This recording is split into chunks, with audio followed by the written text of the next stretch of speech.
Assalamualaikum warahmatullahi wabarakatuh. Jumpa lagi dengan saya Warsopatur Rahman dari kelas AKIP 32. Video kali ini saya akan menyampaikan materi pertemuan ke-11 yang memiliki tema tentang PKBM. Baik, selanjutnya kita akan bahas apa pengertian daripada PKBM. PKBM adalah Pusat Kegiatan Belajar Masyarakat, disingkatnya PKBM, yaitu menjadi pengertian PKBM merupakan suatu institusi yang memiliki basis masyarakat, sehingga PKBM didirikan dari masyarakat, oleh masyarakat, dan untuk masyarakat, sehingga PKBM merupakan inisiatif masyarakat dalam upaya untuk meningkatkan mutu pendidikan melalui proses pembelajaran. Baik, sekarang apa fungsi dari PKBM dalam pendidikan Islam luar sekolah? Fungsinya yang pertama yaitu memiliki fungsi memberdayakan masyarakat agar memiliki peluang untuk belajar agama tentang apa saja sesuai dengan yang mereka butuhkan dan memberikan kesempatan bagi semua warga masyarakat tanpa membedakan status sosial, budaya, dan lainnya dalam upaya memperoleh layanan pendidikan dan dapat mengakomodir berbagai keragaman yang ada. Fungsi yang ketiga PKBM itu adalah untuk meningkatkan kualitas pengetahuan agama di lingkungan masyarakat. Yang ketiga, fungsi PKBM adalah untuk pengembangan dan pertumbuhan keagamaan masyarakat. Lalu apa jenis-jenis kegiatan PKBM? Yaitu di mana pendidikan pertama jenisnya ada pendidikan massa, yaitu merupakan kegiatan edukasi yang ditujukan untuk menjangkau masyarakat secara luas. Tujuannya adalah menciptakan kesadaran kolektif tentang isu-isu penting seperti kampanye literasi, kebersihan, tentang kesehatan, seminar, dan pelatihan untuk penyuluhan melalui media massa atau media sosial. Yang kedua, jenis kegiatan PKBM adalah pendidikan orang dewasa. Fokus pada individu yang telah melewati usia sekolah tetapi masih membutuhkan akses pendidikan. Contohnya, adanya pendidikan kesetaraan paket A, B, dan C, atau kursus keterampilan menjahit, memasak, atau kursus komputer dan lainnya. Jenis yang ketiga adalah pendidikan perluasan. Yang memiliki arti mana pendidikan perluasan ini bersifat sebagai pengembangan dari pendidikan dasar, menjangkau mereka yang berada di luar sistem formal. Fungsi jenis yang keempat PKBM, jenis kegiatan PKBM adalah adanya yaitu pendidikan masyarakat.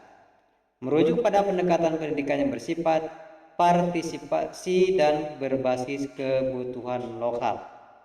Yang kelima, jenis kegiatan PKBM adanya pendidikan dasar, di mana di PKBM ini diwujudkan melalui program paket A untuk tingkat dasar atau setara dengan SD. Jadi ya sasarannya adalah anak-anak yang putus sekolah atau dewasa yang belum mengenyam pendidikan dasar. Dan yang terakhir, jenis yang terakhir adalah penyuluhan.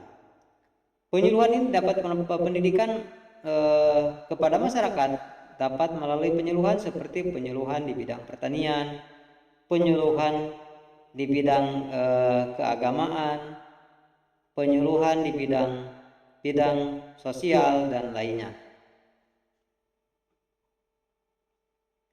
Lalu apa manajemen PKBM?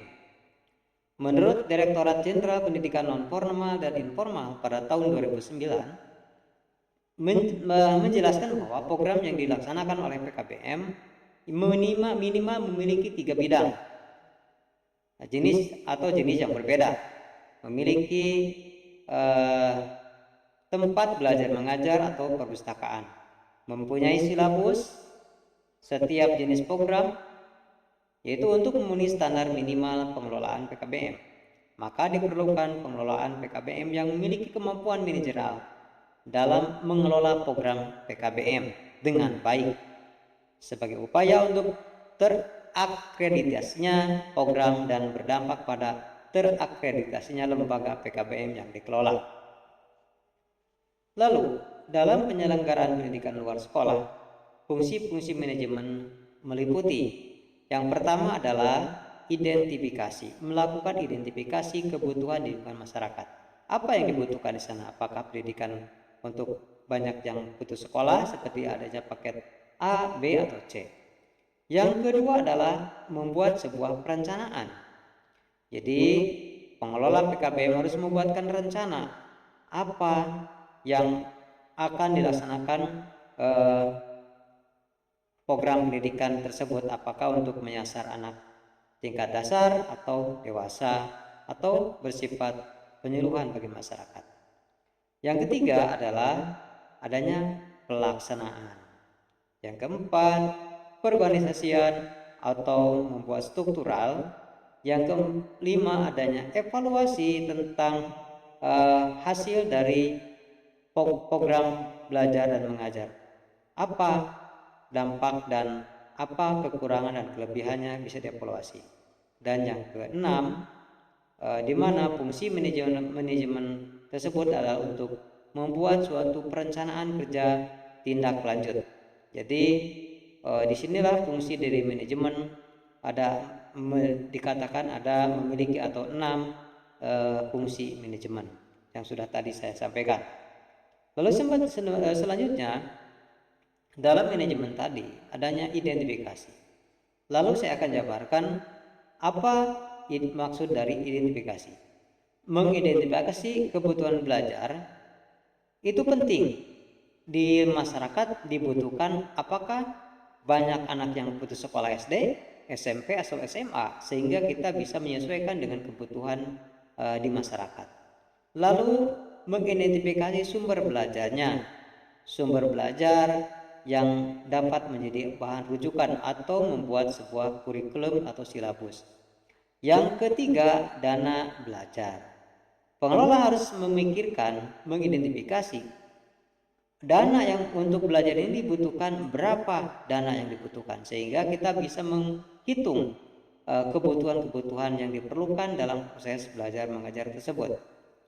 Dan yang ketiga adalah memiliki tempat belajar. Ini sangat penting sekali karena proses belajar mengajar akan terasa nyaman dan akan terasa lebih berasa pendidikannya apabila memiliki tempat belajar yang memadai. Yang keempat adalah harus mengidentifikasi kebutuhan waktu belajar. Berapa waktu yang dibutuhkan? Apakah dilakukan dalam seminggu 3 kali, seminggu 2 kali, seminggu satu kali? Ini berdasarkan kebutuhan belajar. Dan hal-hal lain yang mendukung terselenggaranya program. Dan kita harus juga mengidentifikasi hal-hal lain yang mendukung terselenggaranya program belajar tersebut. Lalu, setelah kita mengidentifikasi, kita membuat sebuah perencanaan. Menurut standar minimal manajemen Pusat Kegiatan Belajar Masyarakat atau SMM PKBM, bahwa perencanaan dilaksanakan dengan melakukan pendataan umum masalah atau kebutuhan dan sumber daya pendukungnya. Sudah tadi dijelaskan dari awal, saya sampaikan bahwa pendataan umum seperti kita mengidentifikasi kebutuhan apa yang dibutuhkan oleh masyarakat. Yang kedua, kita juga harus memikirkan sumber daya pendukungnya seperti dana, pendanaan, tempat, dan waktu untuk belajar. Lalu menyusun prioritas kebutuhan program masing-masing bidang, yaitu pelayanan pendidikan, pelayanan informasi, membuat sebuah kemitraan, atau meningkatkan mutu pendidikan. Setelah kita melakukan identifikasi perencanaan, maka kita juga harus melakukan pengorganisasian atau menyusun struktural yang baik dan tepat. Karena pengorganisasian merupakan kegiatan menyiapkan dan menggerakkan sumber daya manusia yang akan dimanfaatkan sesuai dengan kebutuhan atau tuntunan program kegiatan sehingga terjadinya tata kelola pendidikan atau menata pelaksanaan program kegiatan dan tenaga kependidikan dengan baik.